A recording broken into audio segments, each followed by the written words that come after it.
Inspiração, motivação, atitude, realização. Bora fazer acontecer? Bora fazer acontecer. Com Zepa. Olá, estamos aqui em São Paulo, gravando mais um podcast Bora Fazer Acontecer. Um bate-papo sobre inspiração, atitude e realização. Principalmente sobre aquelas dúvidas, aqueles insights, aquelas inspirações para a gente colocar os nossos projetos para fazer acontecer, né? Tirar eles do papel e fazer acontecer. Então, cada episódio a gente traz aqui um convidado que pode nos dar algumas dicas de como fazer acontecer em determinados pontos específicos. Hoje eu estou aqui com um grande amigo, advogado, especializado em terceiro setor, mas que ele é mais do que isso, ele é especializado em ESG. E ele é fundador do IBESG, Instituto Brasileiro de ESG, que a gente vai falar daqui a pouquinho, o que é ESG e o que tem a ver com fazer acontecer, né? Danilo Tisel, é o doutor Danilo Tisel.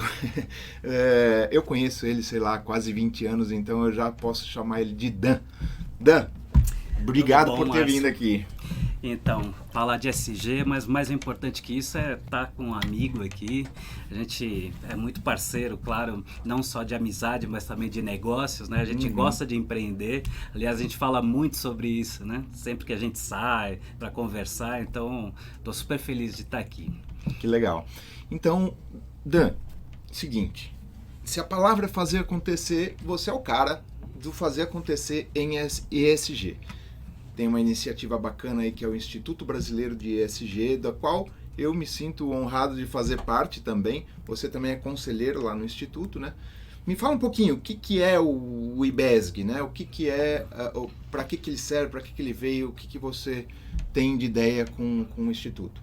Então, o Instituto é uma organização sem fins lucrativos, né?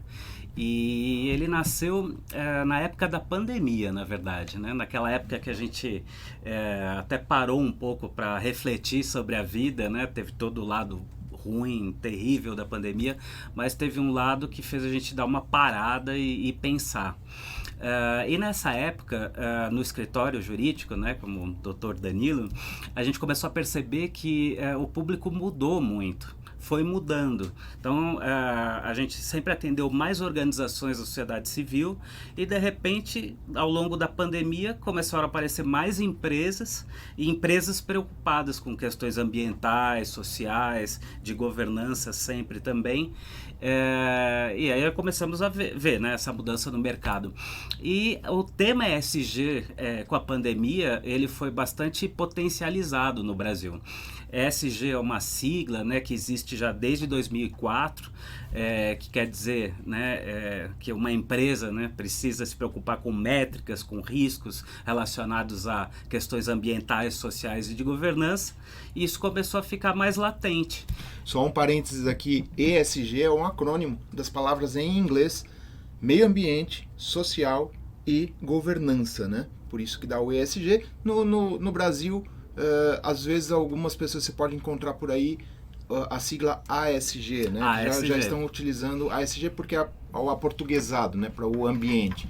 Enfim, mas o ESG, ele vem já de um movimento, já desde os anos 70, onde se falava de responsabilidade social, depois responsabilidade socioambiental, começou a dar volume nisso quando lançaram o primeiro ODM, né?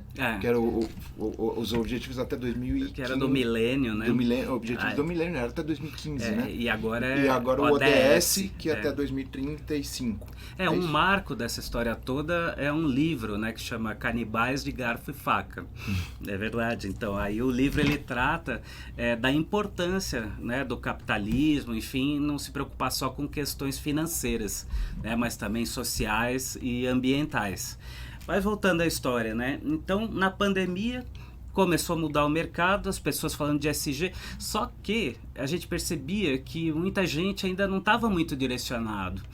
Eu quero implementar a agenda ESG na empresa, né? Mas como eu começo? Como eu faço? Como que é na prática? Então essa história começou a martelar um pouco na minha cabeça, né? E mesmo porque eu também sou um dos fundadores da Comissão de Direito do Terceiro Setor da OAB aqui de São Paulo, né? E a gente trabalhou muito para ajudar no desenvolvimento até do conceito de terceiro setor. Eu falei, o ESG está precisando disso.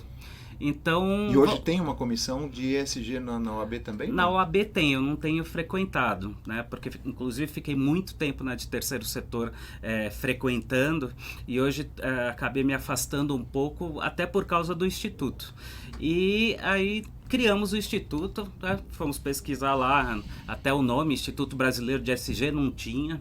A gente falou, então é isso aí, Instituto Brasileiro de ESG. Ele foi criado juridicamente na metade do ano de 2022 e ele tem 3 eixos de atuação. É isso que eu ia perguntar. Na prática, 3 eixos. Primeiro eixo, conteúdo.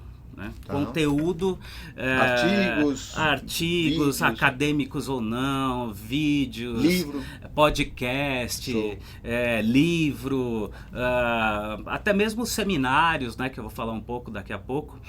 Então, conteúdo para ajudar com o desenvolvimento da agenda ASG e ESG. Uhum. Segundo, conexões. Então, conexões de profissionais, né, entre profissionais e entre profissionais e empresas que estão preocupados com ESG, com questões ambientais, sociais e de governança. Né, para haver essas conexões, nós criamos núcleos. Então, a gente tem núcleo de inovação, núcleo de empreendedorismo, sempre com viés ESG, núcleo de moda sustentável, que é um núcleo que esse a gente nem pensou em criar, mas ele surgiu mesmo dos profissionais, e um núcleo de pesquisa científica. Né? Tem muita gente acadêmica também estudando esse tema. Então, os profissionais se conectam muito por meio dos núcleos e também por nossa plataforma, que ela é bem, daqui a pouco a gente pode até falar dela, que ela é bem participativa, é meio que uma comunidade. Legal. Agora, uma coisa que me intriga, eu também faço palestras sobre ESG, mas eu gosto muito de focar na questão das pessoas, né? Até a gente brinca que é o S do ESG.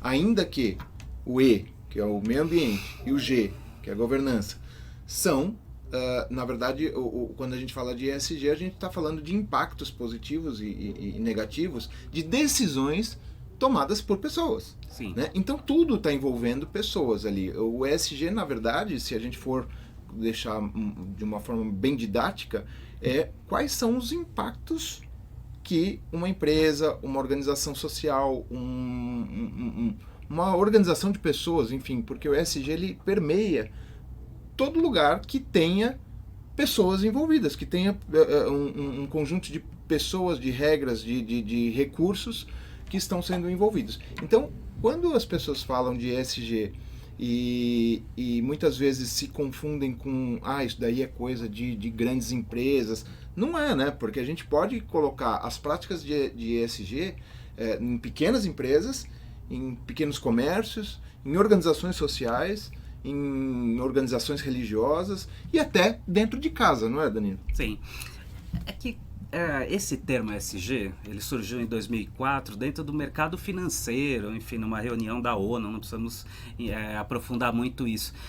Então ele surgiu fora do Brasil, e é por isso que as maiores empresas, inclusive multinacionais, começaram a se preocupar com esses temas.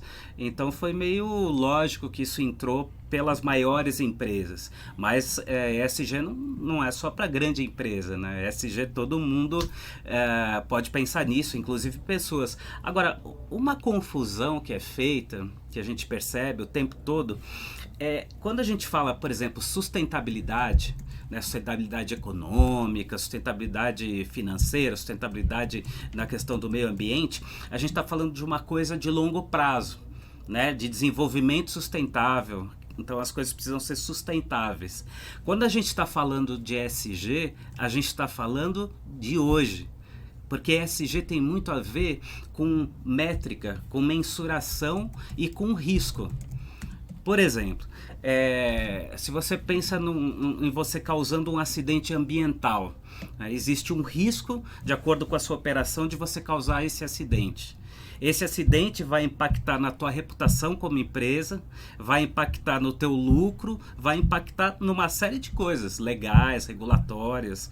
Se você, por exemplo, mesmo num comércio, você compra produtos onde quem vende isso, que a gente chama da cadeia, de repente vai lá e contrata trabalho análogo a escravo. Isso do mesmo jeito. É um risco para você. Aquele comerciante não pode estar fazendo tudo certinho, mas quem produz o produto que o comerciante está vendendo, se ele tem ali na cadeia produtiva um trabalho análogo a escravo, por exemplo, ou ele faz desmatamento, ou ele joga coisa no rio, enfim. Até a propaganda, o modo que ele faz a propaganda tem a ver. Dependendo, existe regulação até para propaganda utilizando crianças, propaganda para crianças. Então o ESG é uma gama muito grande, né? Então, primeiro ponto, o ESG tem a ver com riscos que você pode ter se não se preocupar com governança, com meio ambiente e com social. E esse risco impacta, inclusive, a questão econômica sadia do seu negócio. Então, ESG não é uma questão de abraçar a árvore, né? É claro, a gente está pensando no futuro, já está pensando nas próximas gerações, mas é muito pragmático. Não, e olha só, você falou de sustentabilidade. Eu queria trazer o conceito de ESG para uma coisa mais prática, porque aqui é bora fazer acontecer, Sim. né? A gente tem que trazer a coisa para como é que o nosso ouvinte pode fazer isso no dia a dia. E aí eu busquei aqui, até eu gosto muito desse conceito, e eu quis trazer ele certinho para não falar besteira. O conceito de sustentabilidade pelo relatório de Brundtland de 1987, que é o desenvolvimento que responde às necessidades do presente sem comprometer a capacidade de resposta das gerações futuras às suas próprias necessidades. Num exemplo bem clássico, se você pegar um cartão de crédito e torrar todo o teu limite no primeiro mês, você está comprometendo a sua própria renda futura. Então, o conceito de sustentabilidade se aplica numa pessoa física, numa pessoa jurídica, porque você não pode comprometer recursos, e aí a gente está falando de recursos naturais, recurso financeiro, recursos humanos, enfim, você não pode comprometer mais do que o universo pode produzir. No caso, esse exemplo que eu dei do cartão de crédito, o universo é você mesmo, né? Você não consegue gerar renda para pagar depois as faturas, então você está comprometendo, usando hoje um recurso que vai te comprometer. Mas aí, se você tem família, você está comprometendo você, sua família, enfim. Você vê como o conceito de sustentabilidade acaba, se você não tem essa preocupação, a empresa, qualquer tipo de organização, você não está comprometendo só a empresa, você está comprometendo todo, Sim. Não, uma cadeia. Tem um termo bonito para isso, né? Que tem os stakeholders, né? Que são os públicos, né? Que são relacionados, são envolvidos. Uhum.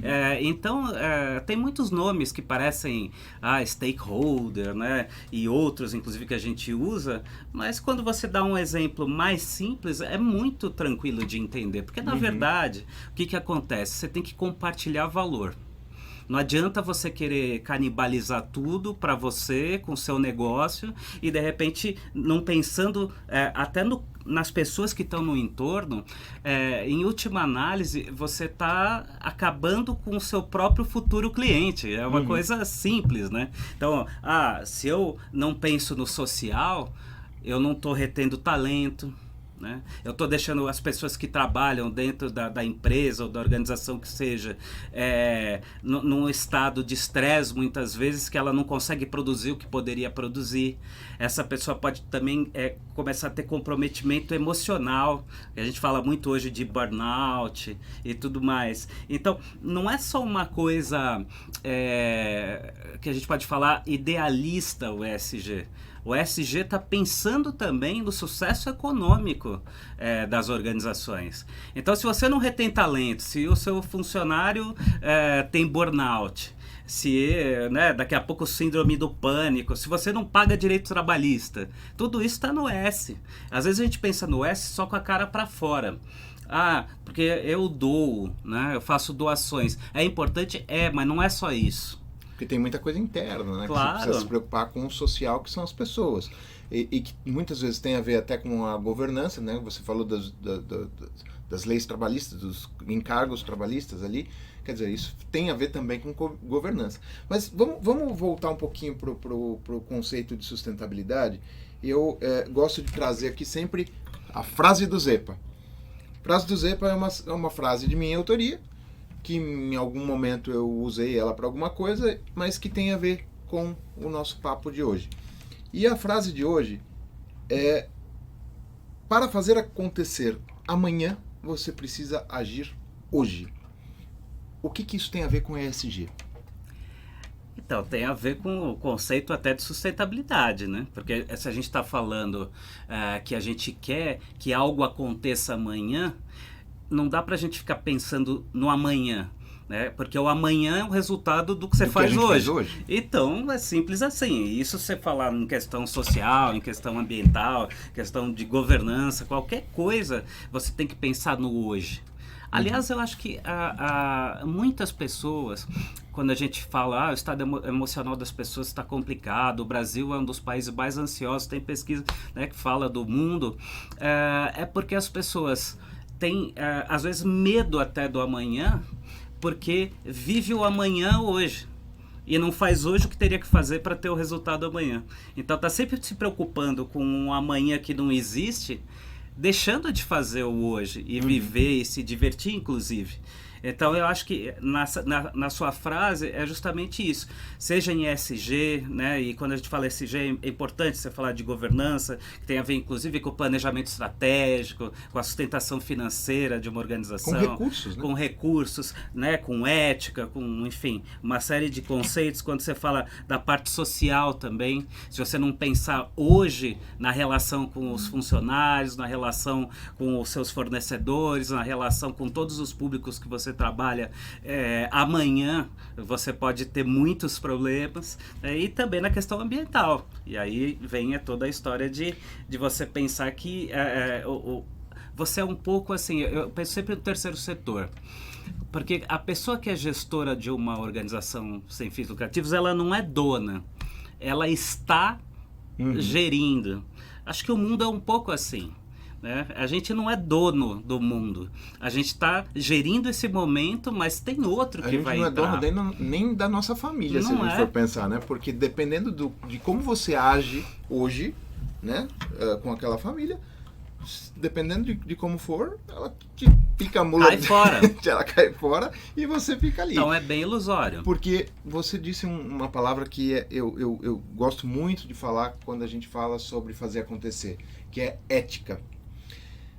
A ética, ela tem um conceito de sustentabilidade muito importante, porque o que você faz hoje, o que você fala hoje, as suas atitudes, o impacto que vai te gerar no futuro é de acordo com a tua ética, né? Se você é uma pessoa ética, se você é uma pessoa que age dentro da ética, muito provavelmente o impacto vai ser positivo ali para frente. Agora, o camarada, seja ele um vendedor, um diretor de empresa, seja ele um profissional de uma organização social, seja até uma pessoa que esteja sem emprego ou aposentado, se a pessoa não tem ética e ela comete, ela faz as coisas faltando ética, desrespeitando as pessoas, desrespeitando as leis, desrespeitando regras daquele ambiente que ela vive, com toda certeza ela vai ter impactos negativos ali na frente. O ESG fala bastante de ética dentro das empresas, dentro das organizações? Sim, porque no G, né, da governança, então a gente fala de transparência, né, de ética, de equidade. entre os públicos. Então, são accountability, né? Que é a questão da não só a prestação de contas, mas você também se responsabilizar por aquilo que você faz. Então, isso é um tema muito caro para o SG. E outra questão que a gente tem que pensar quando está falando de ética é que está muito próximo da reputação. Aí seja a sua reputação como pessoa ou como pessoa jurídica. É o impacto... Exatamente. Positivo ou negativo que você vai E aí dar. junta mais ainda hoje com esse mundo digital. Né? Então você falou um negócio hoje, gravou, meu filho, Já vai era. estar lá. Alguém vai ver. Se é bom, vai ter uma reputação boa. Se é ruim, vai... Então tem tudo isso na questão de hoje, porque a gente está numa sociedade midiática, né? Claro. Então tem que realmente se preocupar. Agora, quando a gente está falando de ESG, eu acho que também é importante... não é uma questão só de conteúdo que eu estava falando do Instituto. É você realmente criar meio que uma comunidade forte em torno disso. Hoje, por exemplo, o Instituto, eu estava até comentando com você antes, ele está com mais de 600 pessoas. E essa comunidade, ela tá junto, e aí eu acho que vem o empreendedorismo. Porque muitas vezes quando a gente pensa em empreendedorismo, você pode pensar em produto, né?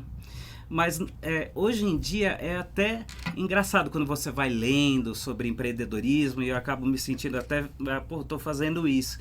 Não necessariamente você tem que começar por um produto em si. Ou uma empresa, né? Porque Sim.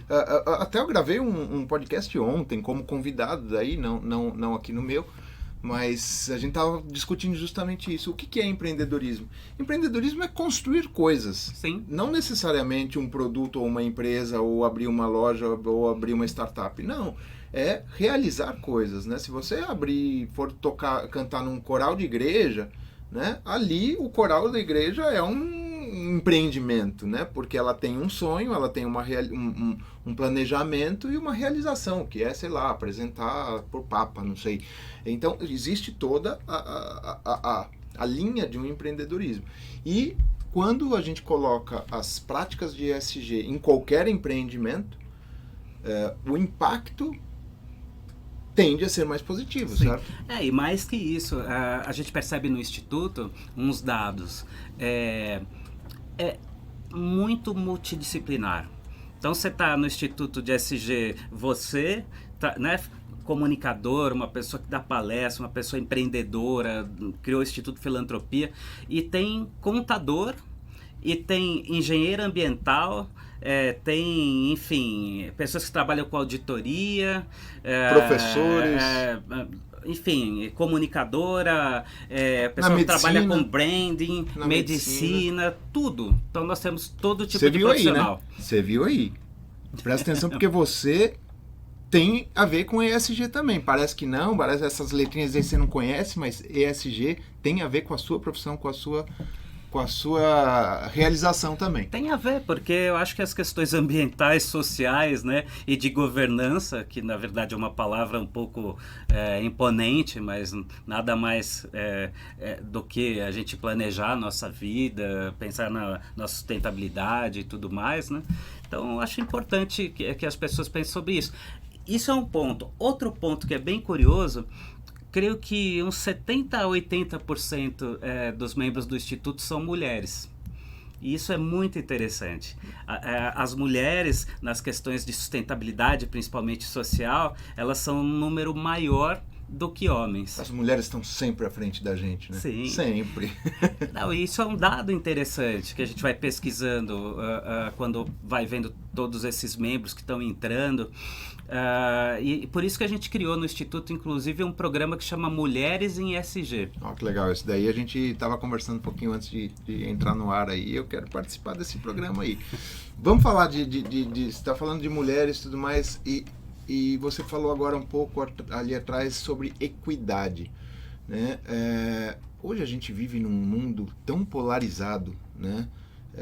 Eu tenho por regra aqui no nosso podcast não falar de política, sim, nem de religião, até porque é uma discussão que não vai levar a nada se a gente não colocar pontos específicos. Então não é esse o princípio desse podcast, mas qual a sua visão em relação a essas questões de equidade, quando a gente está num mundo polarizado e você tem pessoas que atacam o tempo todo ali as diversas formas de se viver, culturais, pessoais, de gênero, etc. O que você vê isso e o que isso tem a ver com o ESG? Então, uma das questões que tem muito a ver com o ESG é a diversidade. Uhum.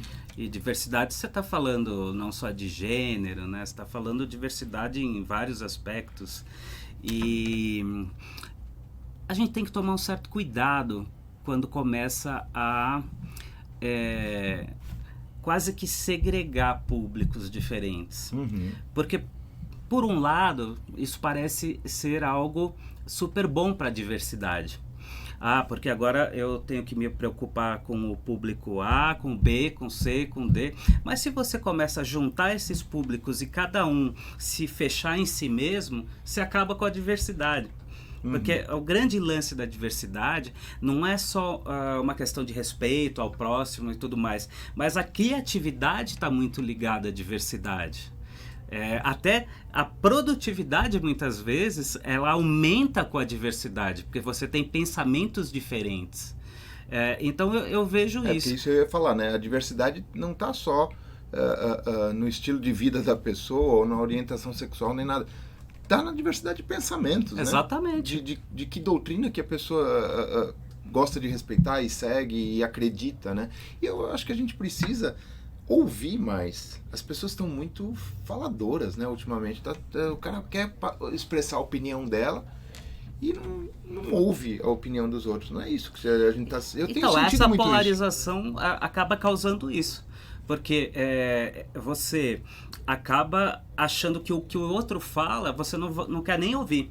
Então você vai vivendo na sua bolha, com seus parecidos ou iguais, e a diversidade perde com isso. E um dos pontos que eu sempre coloco do fazer acontecer, um dos ingredientes mais importantes do fazer acontecer é o relacionamento. E o relacionamento, uma das partes do relacionamento, dos pontos importantes para a gente falar sobre relacionamento é justamente o respeito ao próximo. Sim. O respeito àquela pessoa com quem você está se relacionando, não importa ela qual seja, né? Se ele é teu colaborador, ou se ele é teu patrão, se ele é teu cliente, ou se ele é teu fornecedor, se ele é teu irmão ou teu amigo, não importa se é o faxineiro da empresa ou se é o presidente da empresa. A gente precisa respeitar essa diversidade de pensamentos, de formas de viver e etc. Então, o respeito àquela posição da pessoa é um dos pontos, na minha opinião, imprescindíveis para que se haja o relacionamento, que sem relacionamento a gente não consegue fazer acontecer. E o respeito, eu acho, claro, eu acho que é um pilar fundamental para se viver, né? Uhum. Você respeitar o outro. Mas eu acho também que até mais respeito e dar um passinho assim para ter um pouco de empatia também, né, com as pessoas, minimamente, porque senão você, é claro que você não vai conseguir pensar como o outro pensa. Mas eu acho que é importante você tentar se colocar um pouco no lugar do outro, muitas vezes quando está, né, num ambiente de qualquer atividade coletiva. Ponto de vista. Quando você quer perceber se você está respeitando ou não, primeira coisa, se coloca no lugar da pessoa. Uhum. Como é que você se sentiria se estivesse sendo tratado da forma que você está tratando ela? Então, é o primeiro ponto, né, para o relacionamento. Danilo, a gente tá aqui já chegando nos finalmente aqui, porque... Pô, mas nem começou. Nem começou, né? Pô, tá tão gostoso. Eu vou aumentar esse prazo desse podcast.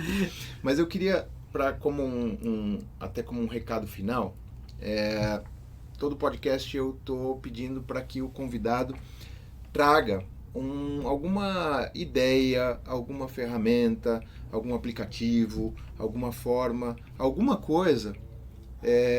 até se não tiver nada a ver com ESG também não precisa, mas no seu dia a dia, para você conseguir fazer tanta coisa, porque você é advogado, você é empresário, é agora fundador do IBESG, é palestrante, é professor e é pai também, é marido. Claro. Enfim, então Como é que você consegue fazer tanta coisa, né? Me dá alguma dica aí para os nossos ouvintes aí, para os nossos espectadores, alguma dica, alguma ideia de alguma coisa que você faça para fazer mais com menos, né? Para fazer caber o seu dia em 24 horas. Uma ferramenta que para mim virou febre, né? Eu estava vendo, né? Estava fazendo mestrado, você sabe, antes da pandemia. Olha, mais uma coisa que ele está fazendo. Mas acabei, né? Graças a Deus.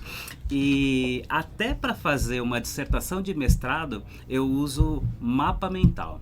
Mapa mental. Mapa mental, porque para mim, sem você estruturar as coisas, fica muito difícil. Se você for pensar tudo de uma maneira linear, como se você estivesse escrevendo as coisas que você tem que fazer num Word, ou só fazendo listas, e não entender a coluna mesmo, o que é mais importante do todo e o que deriva do que, eu me enrolo.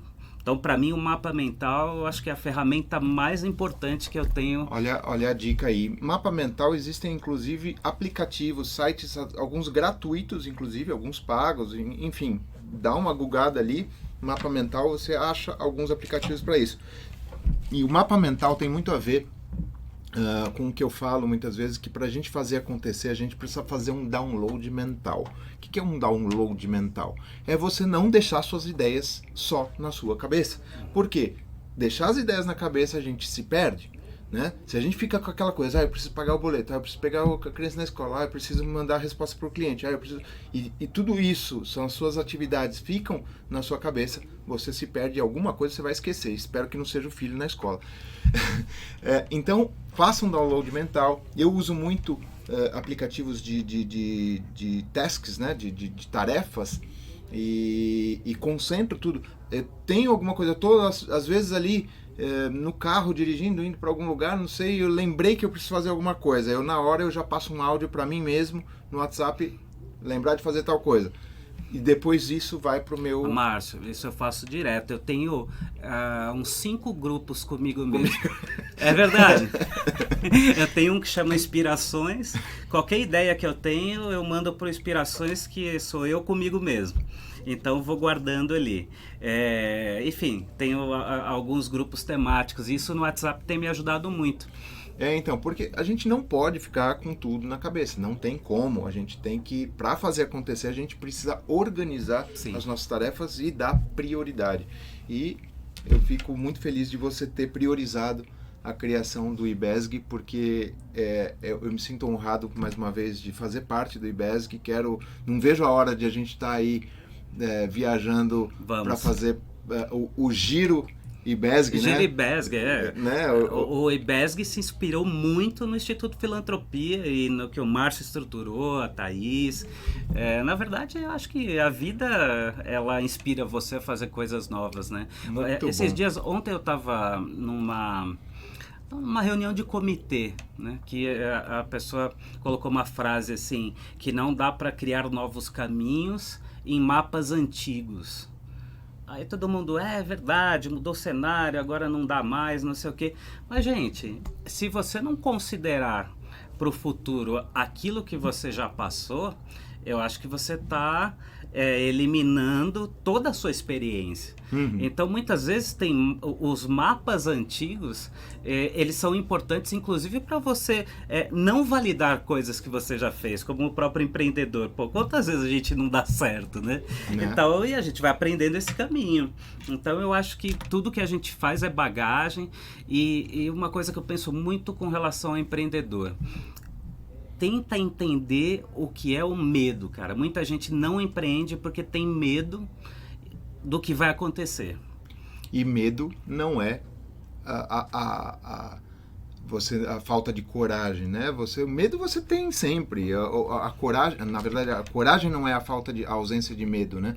É você ir em frente apesar do medo. Isso, mas é porque a gente às vezes tem que distinguir. Tem um medo que é um medo instintivo. Uhum. Pô, tô com medo, vai cair um negócio aqui na minha cabeça, né? De repente, ou um bicho vai me pegar, não sei. Agora, tem um medo que é uma ideia de hoje que você projeta pra frente. Só que não existe Que é o pra frente. conjectura. É uma conjectura. Então o aí você futuro não fica, existe. pô, se eu parar ali no futuro, quer dizer, se eu parar ali no posto de gasolina, aí de repente eu pedir para ir no banheiro, mas aí não vai ter a chave, e você vai criando um negócio e muita gente não empreende por causa disso. Porque pensa em cenários mirabolantes. De perder a reputação, medo de se endividar, medo de... Isso. Enfim, né? Danilão, É isso show aí. de bola. Eu quero que você dê um like aí se você gostou da nossa conversa de hoje. Compartilha, faz comentários. O que você me mandar aqui de comentários eu vou mandar pro Danilo. Me segue nas redes sociais, né? Márcio Zeppelini. Pode procurar ali no Instagram, no Facebook, a sua rede social de preferência. E siga também o Danilo Tiesel. Danilo Tiesel, com 2 Is. E o IBESG é ibesg.org.br? Exatamente. ibesg.org.br, vai aparecer aqui no Lettering também. Gente, até a próxima. Foi muito legal estar com você aqui, Danilo. Obrigado, nessa vista Márcio. maravilhosa de São Paulo. Maravilhoso. Aqui a gente tem uma parceria com a FIA para estar aqui nesse estúdio. A FIA Business School, né? Lugar chique, ó, aqui na Marginal Pinheiros de São Paulo. Eu que sou daqui da terrinha de São Paulo, já não moro aqui, mas eu adoro estar aqui em São Paulo. E o Bora Fazer Acontecer é um estúdio, é um programa itinerante, né? Ele não necessariamente vai estar nesse estúdio, mas aqui São Paulo é onde tudo acontece, né? Então a gente vai estar várias vezes aqui. Obrigado aí à equipe que está nos assessorando para fazer acontecer esse podcast. Bora fazer acontecer, porque quem fica parado é poste. Beijo do Zepa. Bora? Bora fazer acontecer. Com Zepa.